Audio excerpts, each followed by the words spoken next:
Привет. Привет, ребятки. Я сегодня вам хотел рассказать о том, что нельзя делать здесь, в Испании. Так что, погнали!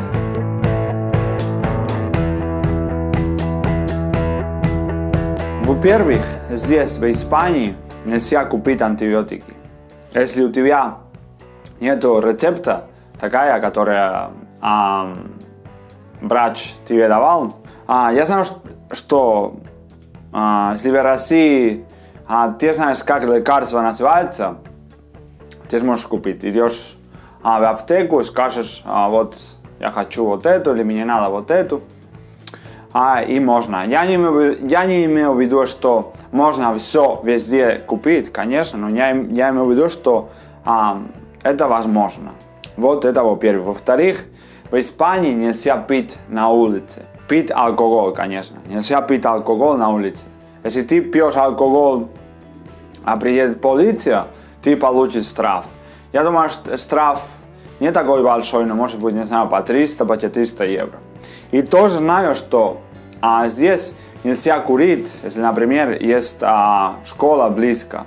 Вот еще тоже нельзя снимать видео полиции. Это значит, что если у тебя то, что плохо случилось, даже полиция приедет, ты не сможешь снимать видео. Это тоже запрещено.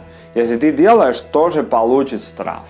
Вот тоже здесь нельзя ходить без документов. У нас нету паспорта, как у вас. Конечно, у нас тоже паспорт есть.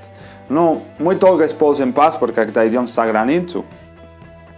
Здесь, в Испании, когда мы здесь находимся, у нас есть такая карточка, там написано твое имя, фамилия и так далее.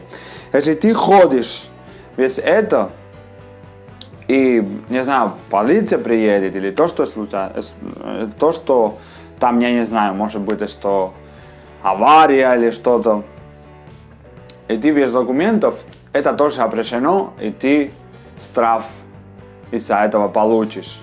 А вот сейчас я про машину. Это типа смешно, странно тоже для нас. В принципе, здесь в Испании, если ты водишь машину, и оказывается, что у тебя нет бензина, ты не получишь штраф, потому что у тебя нет бензина. Но ты получишь штраф, потому что обычно нельзя остановиться по дороге. Конечно, если ты по городу, тогда сможешь остановиться там как-нибудь, и возможно, что не получишь штраф. Но если ты по дороге едешь, ты там просто остановишься там, ты получишь штраф из-за этого. Конечно, ты остановился, потому что нет бензина, вот так. И я знаю, что тоже здесь, в Билбао, где я живу, нельзя спать внутри машины.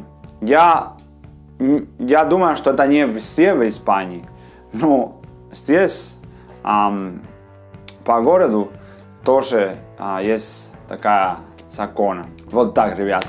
Надеюсь, что видео было информативное, и вы уже знаете. Подписывайтесь на мой канал, ставьте лайк, а мы скоро увидимся. Пока-пока.